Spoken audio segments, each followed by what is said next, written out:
अस्सलाम वालेकुम। मेरा नाम डॉक्टर मोमना है। आज हम जिस टॉपिक पे बात करेंगे वो है कि कुछ लोग कहते हैं कि हमें हमल में भी माहवारी आती है या जिसकी वजह से माहवारी आने की वजह से हमें ये नहीं पता लगता कि हमें हमल है या नहीं।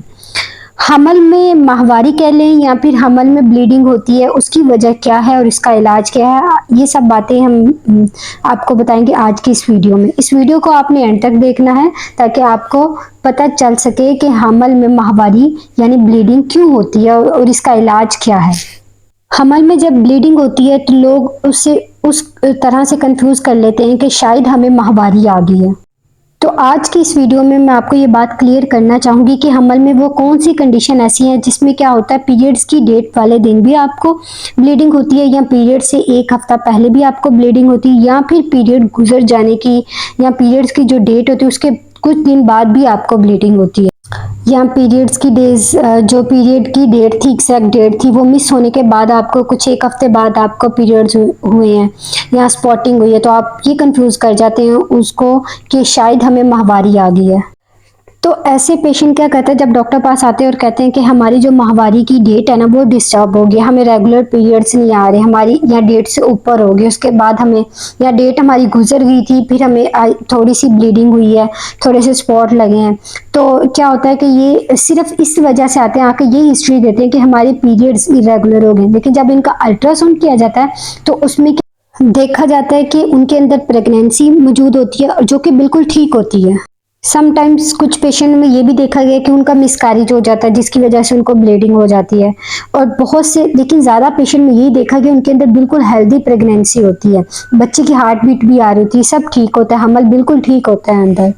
तो देखिए नॉर्मली क्या होता है कि जब इनिशियली आप प्रेगनेंसी कंसीव करते हैं तो बेबी जब इम्प्लांट होता है यूट्रस में तो उस वक्त ब्लीडिंग होती है, समटाइम ज़्यादा हो जाती है और समटाइम सिर्फ स्पॉटिंग होती है। तो आप उसको उस ब्लीडिंग को कंफ्यूज कर जाते हैं अपने पीरियड्स की ब्लीडिंग से। तो ये जो होती है इम्प्लांटेशन ब्लीडिंग बोलते हैं इसको, इस ब्लीडिंग को। तो ये नॉर्मली होती है जब यूट्रस में जाके बेबी इम्प्लांट होता है, उसकी वजह से ये ब्लीडिंग होती है।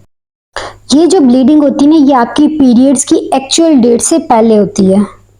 तो पेशेंट क्या करते हैं कि वो इसको कंफ्यूज कर जाते हैं, इस ब्लीडिंग को। उनको लगता है कि शायद इस दफा हमें पीरियड्स पहले आ गए, डेट से पहले आ गए हैं।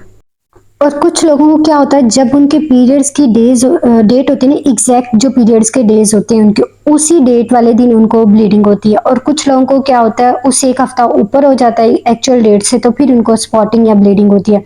तो लोगों का इस तरफ ध्यान ही नहीं जाता कि उन्होंने मे बी वो हामला हो या उन्होंने कंसीव किया हो, तो वो उसको कंफ्यूज कर जाते हैं।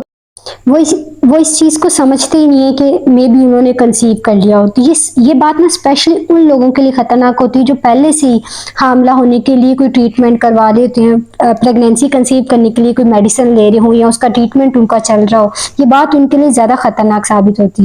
तो जब कभी भी आपकी डेट ऊपर हो जाए या आपको डेट से एक एक्चुअल डेट से एक हफ्ता पहले स्पॉटिंग हो या रेगुलर पीरियड्स हो, जैसे पहले टाइम से आ रहे थे अब ना आ रहे हो, तो प्लीज आपके लिए ये बात जरूरी है कि आप घर में अपना प्रेगनेंसी टेस्ट जरूर करवाएं। देखिए ताकि आप इस चीज से अलर्ट हो जाए, अगर वो पॉजिटिव आए तो आप अलर्ट हो जाए कि आपने कंसीव किया है। तो उस वजह से आप जो इरेगुलर पीरियड्स को रेगुलर बनाने के लिए जो मेडिसिन यूज कर रही होती है ना, वो क्या होती है कि वो आपके बच्चे के लिए खतरे का बाइस बनती है, जिसकी वजह से आपका बच्चा जाया भी हो सकता है, मिसकैरेज हो सकता है। तो आपने इस चीज का ध्यान रखना है। अगर पीरियड्स इरेगुलर हो रहे हैं तो आपने अपना घर में प्रेगनेंसी टेस्ट जरूर करना है।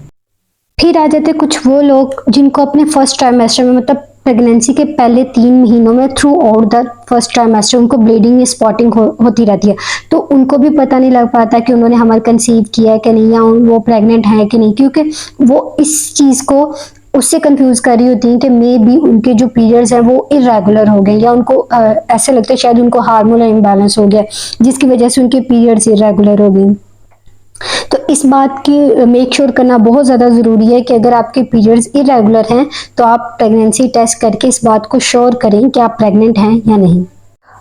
प्रेगनेंसी का जो अर्ली फेज होता है फर्स्ट ट्राइमेस्टर में, यानी कि पहले 3 महीनों में ब्लीडिंग होने की कई वजूहात हो सकती हैं। वो एक मिसकैरेज भी हो सकता है, यानी कि हमल ज़ाया हो गया और उसके पीसीज अंदर पड़े हैं जो कि ब्लीड कर रहे हैं, या फिर नॉर्मल प्रेगनेंसी हो सकती है, वो थ्रेटेंड हो सकती है, मतलब उसमें मिसकैरेज होने के चांसेस ज़्यादा हो सकते हैं। उसमें भी वो फर्स्ट ट्राइमेस्टर में क्या होता है कि आपका स्पॉटिंग या ब्लीडिंग होती है। और उसके अलावा जो स्टार्ट में क्या होता है, जो आपका ओवल डेवलप हो रहा होता है ना, वो नीचे की तरफ डेवलप हो रहा है, जिसकी वजह से आपको स्पॉटिंग और ब्लीडिंग होती है।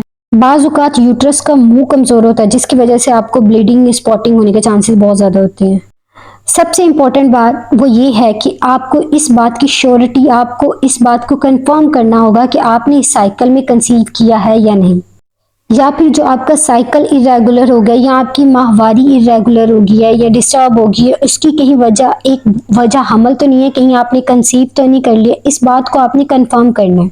ये चीज़ जानना बहुत ज़रूरी होती है। उसके बाद क्या होता है कि जब आप हमल कंसीव करते हैं, जब आप प्रेगनेंसी को कंसीव करते हैं, तो आपको क्या होता है, आपकी बॉडी में हार्मोनल चेंजेस हो रही होती है, जिसकी वजह से आपको इसके साथ साथ और भी बहुत ज़्यादा चेंजेस अपनी बॉडी में नज़र आ रही होती है।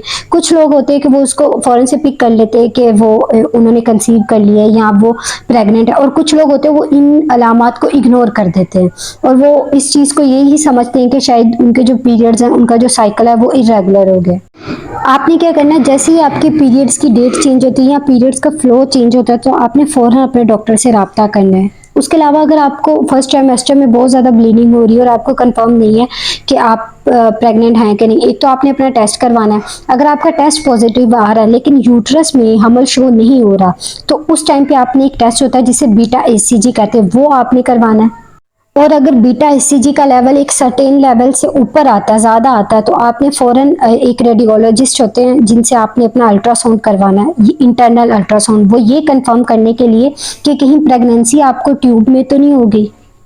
ये सारी चीज़ें बहुत अहम है। जब कभी भी आप प्रेगनेंसी के लिए कोशिश कर रहे, जब कभी भी आपको अपनी बॉडी में चेंज महसूस हो, तो प्लीज़ प्रेगनेंसी टेस्ट है वो आप घर में कर सकते हैं, इजीली कर सकते हैं, तो वो आप ज़रूर करें, कंफर्म करें कि आपने कंसीव किया है कि नहीं। वरना क्या, अगर आप हामला होंगी, आपने कंसीव किया होगा और आपको पता ही नहीं होगा, तो आपके बच्चे के लिए नुकसानदेह और बच्चा ज़ाया होने के चांसेस भी बहुत ज़्यादा होते हैं इस सूरत में। ये बहुत ही सेंसिटिव टेस्ट है, ठीक है। आप इसको घर में अगर एक दफ़ा नहीं आता पॉजिटिव, तो आप उसको 2 या 3 दफ़ा घर में कर सकते हैं, ये कंफर्म करने के लिए कि आपने प्रेगनेंसी कंसीव की है कि नहीं। अगर 2-3 दफ़ा करने के बावजूद भी ये नेगेटिव ही आता है, तो इसका मतलब डेफिनेटली कंफर्म है कि आपको पीरियड्स का इशू है, आपने कंसीव नहीं किया। और ये भी बात कंफर्म हो जाती है कि आपने कंसीव नहीं किया। लेकिन अगर ये टेस्ट पॉजिटिव आता है, तो डेफिनेटली, और साथ में आपको ब्लीडिंग भी चल रही है, तो आपने अपने डॉक्टर से ज़रूर कंसल्ट करना है। फिर वो आपको अल्ट्रासाउंड एडवाइस करेंगे, फिर उसके अकॉर्डिंग आपका इलाज शुरू होगा। ये थी हमारी आज की वीडियो। उम्मीद करती हूँ कि आपको ये वीडियो पसंद आई होगी। मिलते हैं अगली वीडियो में, तब तक के लिए अल्लाह हाफिज़।